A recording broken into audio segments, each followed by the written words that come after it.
അസ്സലാമു അലൈക്കും വറഹ്മത്തുള്ളാഹി വബറകാതുഹു. അൽഹംദുലില്ലാഹി റബ്ബിൽ ആലമീൻ. അസ്സലാത്തു വസ്സലാം അലാ അഷ്റഫിൽ അംബിയാഇ വൽ മുർസലീൻ നബീന വഹബീബിന മുഹമ്മദ് വആലിഹി വഅസ്ഹാബിഹി അജ്മഈൻ വഅലാ മൻ തബിഅഹും ബിഇഹ്സാനിൻ ഇലാ യൗമിദ്ദീൻ. അമ്മാ ബഅദ്. പ്രിയമുള്ള സഹോദരന്മാരെ, സഹോദരികളെ, താബിഈങ്ങളിൽപ്പെട്ട പ്രഗത്ഭരായ രണ്ട് പണ്ഡിതന്മാർ, അവരിൽ നിന്ന് ഉദ്ധരിക്കപ്പെടുന്ന രണ്ട് പ്രധാനപ്പെട്ട ഖൗലുകൾ നിങ്ങളുടെ ശ്രദ്ധയിൽപ്പെടുത്തുവാനാണ് ഈ ദർസിലൂടെ ഉദ്ദേശിക്കുന്നത്. ഇൻഷാ അല്ലാഹ് അതിൽ എനിക്കും നിങ്ങൾക്കും ഉപകാരമുണ്ടാകും ഇരുലോകത്തും. ഉബൈദ് ബിൻ ഉമൈർ റളിയല്ലാഹു അൻഹു താബിഈങ്ങളിലെ വലിയ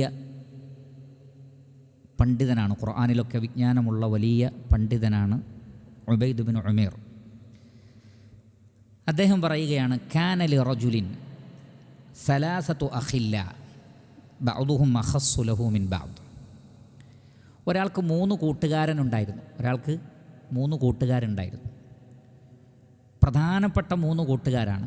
എന്നാൽ പോലും ആ മൂന്ന് കൂട്ടുകാരിൽ ഒരാൾ കൂടുതൽ അടുത്ത ആളായിരുന്നു, രണ്ടാമൻ അതിനേക്കാൾ താഴെ, മൂന്നാമൻ അതിനേക്കാൾ താഴെ.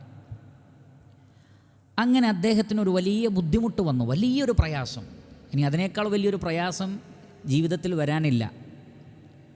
അപ്പോൾ ഈ വ്യക്തി എന്ത് ചെയ്തു? തനിക്ക് ഏറ്റവും പ്രിയപ്പെട്ട കൂട്ടുകാരൻ്റെ അടുത്ത് ചെന്നു. ഈ മൂന്നാളിൽ ഏറ്റവും അടുപ്പമുള്ള കൂട്ടുകാരൻ്റെ അടുക്കൽ ചെന്നു. എന്നിട്ട് പറഞ്ഞു, എന്നെ സഹായിക്കണം എന്ന് പറഞ്ഞു. അപ്പോഴാണ് ആ കൂട്ടുകാരൻ്റെ തനിനിറം മനസ്സിലാവുന്നത്. ആ കൂട്ടുകാരൻ പറഞ്ഞു, മാ അന ബില്ലദി അഫ്അൽ, എനിക്കൊന്നും ചെയ്യാൻ പറ്റില്ല, പോയിക്കൊന്നു.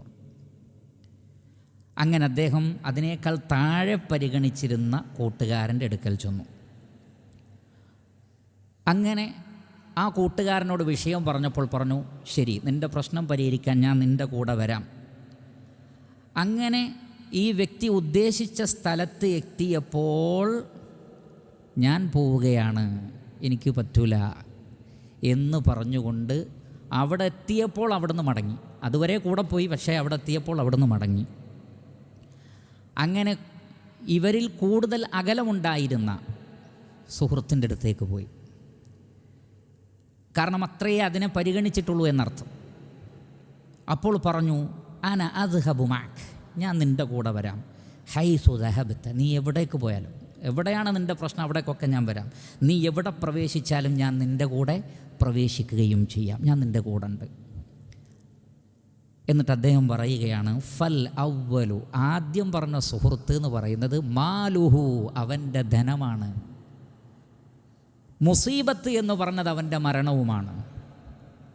മരണത്തേക്കാൾ വലിയ മുസീബത്തില്ല. പക്ഷേ ഒരാൾ മരണപ്പെടുന്നതോടുകൂടി തൻ്റെ സമ്പത്ത് മുഴുവൻ അനന്തരാവകാശികൾക്ക്, അത് നമുക്ക് കൊടുത്താലും ശരി ഇല്ലെങ്കിലും ശരി, അത് പോയി, ഖബറിലേക്ക് പോലും വരില്ല. ജനാസയുടെ പിറകെ പോലും സ്വത്തും കൊണ്ട് ആരെങ്കിലും പോകുമോ? സ്വത്ത് കൊണ്ട് ജനാസയുടെ പിന്നാലെ പോകില്ലല്ലോ. അയാളുടെ സ്വർണവും വെള്ളിയും കറൻസിയും ഒക്കെ എടുത്ത് പോകുമോ? ഇല്ല. ജനാസ പോലും പിന്തുടരാൻ ആ ധനമുണ്ടാവുകയില്ല. പക്ഷേ ആ ധനമാണ് തൻ്റെ ജീവിതത്തിലെ ഏറ്റവും വലുതെന്ന് വിചാരിച്ചായിരുന്നു അധ്വാനം. എൻ്റെ ഏറ്റവും പ്രിയപ്പെട്ടത് ധനമാണ് എന്ന് കരുതി. സുഗീന ലിന്നാസി ഹുബ്ബു ശഹവാതി മിനൻ നിസാഇ വൽ ബനീന വൽ ഖനാതീരിൽ മുഖൻതറതി മിനൽ ദഹബി വൽ ഫിദ്ദ, കൂമ്പാരമായി കൂട്ടുന്ന ധനം, അതിനോടുള്ള അങ്ങേയറ്റത്തെ ഇഷ്ടം. വ ഇന്നഹു ലി ഹുബ്ബിൽ ഖൈരി ലശദീദ്, എന്നാണ്. സമ്പത്തിനോട് ഭയങ്കര ഇഷ്ടമാണ്. മറ്റെല്ലാറ്റിനേക്കാളും സമ്പത്തിന് പ്രാധാന്യം നൽകി. പക്ഷേ ഒരു മുസീബത്ത് വന്നപ്പോൾ സമ്പത്ത് പറയാണ്, ഞാൻ കൂടെ പോലും വരൂല. രണ്ടാമത് പറഞ്ഞത് കൂടെ വരാം, പക്ഷേ നിർണായക സ്ഥലത്തെത്തിയപ്പോൾ പറഞ്ഞു, നീ ഒറ്റയ്ക്ക് പോയാൽ മതി, ഞങ്ങൾ പോവുകയാണ്. അത് അവൻ്റെ അഹ്ലുഹു വ അശീറത്തുഹു, കുടുംബക്കാരാണ്. ഉപ്പയോ മക്കളോ സഹോദരങ്ങളൊക്കെ കൂടെ പോകും, ജനാസയുടെ കൂടെ പോകും. പക്ഷെ അവർ ഖബറിൽ കിടക്കുമോ? കിടക്കൂല. നമ്മൾ ഒറ്റയ്ക്ക് തന്നെ കിടക്കണം, ഞങ്ങൾ പോവാണെന്ന് പറയും. അതാണ് നബി സ്വല്ലല്ലാഹു അലൈഹി വസല്ലം പറഞ്ഞത്, അവരുടെ ചെരുപ്പിൻ്റെ ശബ്ദം ഖബറാളിക്ക് കേൾക്കാം, അത് തിരിച്ചു പോവുകയാണ്. എൻ്റെ കുടുംബക്കാർ എന്നെ ഇവിടെയാക്കി തിരിച്ചു പോവുകയാണ്, അവർക്ക് കേൾക്കാം എന്നാണ്, ആ സൗണ്ട് കേൾക്കാം. എന്നാൽ വലിങ്ങനെ പരിഗണിക്കാതിരുന്ന ഈ 3 കൂട്ടുകാരിൽ 3-ാമത്തെ ആളുണ്ടായിരുന്നു. ആ കൂട്ടുകാരൻ നബി സല്ലല്ലാഹു അലൈഹി വസല്ലമ പറഞ്ഞു, അല്ലെങ്കിൽ ആ വ്യക്തി പറയുകയാണ്, വഹു അമലു, അതാകുന്നു അയാളുടെ അമൽ. ആ അമൽ ഖബറിലുണ്ടാകും, മഹ്ശറിലുണ്ടാകും. എല്ലായിടത്തും ആ വ്യക്തിയെ വിജയിപ്പിക്കുന്നതും പരാജയപ്പെടുത്തുന്നതും അവൻ്റെ അമലായിരിക്കും. പരലോകത്ത് രക്ഷപ്പെടണമെങ്കിൽ അമല് വേണം.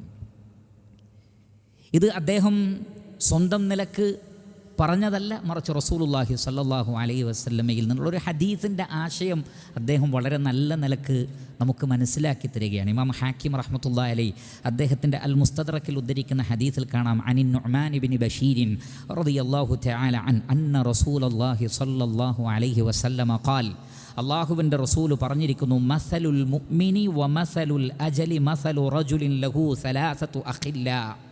ഒരു മുഅ്മിനിൻ്റെയും അവൻ്റെ ആയുസ്സിൻ്റെയും അഥവാ മരണത്തിൻ്റെയും ഉപമ 3 കൂട്ടുകാരനുള്ള ഒരു വ്യക്തിയെപ്പോലെയാണ്.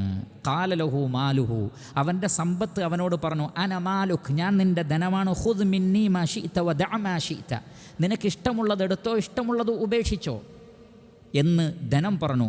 വഖാല അൽ-ആഖറു, രണ്ടാമത്തെ കൂട്ടുകാരൻ പറഞ്ഞു, അന മഅക് അഹ്മിലുക് വ അവഉക് ഫഇദാ മിത്ത തറക്തുക്, നിന്നെ ഞാൻ വഹിക്കാം, നിൻ്റെ കൂടെ വരാം, പക്ഷേ നീ മരണപ്പെട്ടാൽ ഞാൻ നിന്നെ ഒഴിവാക്കും, നിൻ്റെ കൂടെ ഞാൻ ഉണ്ടാവില്ല എന്ന് രണ്ടാമത് പറഞ്ഞു. എന്നാൽ റസൂലുള്ളാഹി സ്വല്ലല്ലാഹു അലൈഹി വസല്ലം പറയാണ്, ഹാദാ അശീറത്തു, ഇതവൻ്റെ കുടുംബക്കാരാണ്.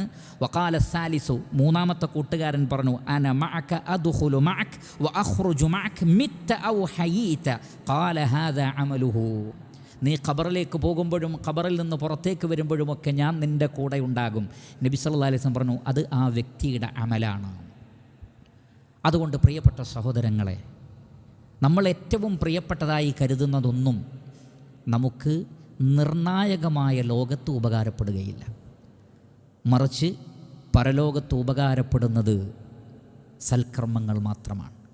വെള്ളിയാഴ്ച ദിവസം നമ്മൾ പാരായണം ചെയ്യുന്ന സൂറത്തുൽ കഹ്ഫിൽ അല്ലാഹു സുബ്ഹാനഹു വ തആല അതാണ് പഠിപ്പിക്കുന്നത്, അൽ മാലു വൽ ബനൂന സീനത്തുൽ ഹയാത്തി ദുനിയ വൽ ബാഖിയാത്തുസ് സ്വാലിഹാത്തു ഖൈറുൻ ഇൻദ റബ്ബിക സവാബൻ വ ഖൈറുൻ അമല. ഈ ഹദീസിൻ്റെ ആശയമാണത്. അൽ മാലു, സമ്പത്ത്, വൽ ബനൂൻ, മക്കൾ, കുടുംബക്കാർ, സീനത്തുൽ ഹയാത്തി ദുനിയ, ഐഹിക ജീവിതത്തിൻ്റെ അലങ്കാരം മാത്രമാണ്. വൽ ബാഖിയാത്തുസ് സ്വാലിഹാത്തു ഖൈറുൻ, നിലനിൽക്കുന്ന ബാക്കിയാകുന്ന സൽപ്രവർത്തനങ്ങളാണ് ഖൈറായിട്ടുള്ളത്. അതിൽ മാത്രമേ പ്രതീക്ഷയുള്ളൂ, ബാക്കിയുള്ളതിൽ പ്രതീക്ഷയില്ല. അതുകൊണ്ട് പരലോകത്ത് വിജയിക്കാൻ ആവശ്യമായ പ്രവർത്തനങ്ങൾ കാഴ്ചവെക്കണം എന്നാണ് ഈ ഹദീസിലൂടെയും അതിനെ വിശദീകരിച്ചുകൊണ്ട് മഹാനായ ഉബൈദ് ഇബ്നു ഉമൈർ റളിയല്ലാഹു അൻഹു പറഞ്ഞതിലൂടെയും നമുക്ക് മനസ്സിലാക്കാനുള്ളത്. അതിൽ നിന്ന് നാം ഗുണപാഠം ഉൾക്കൊള്ളുക.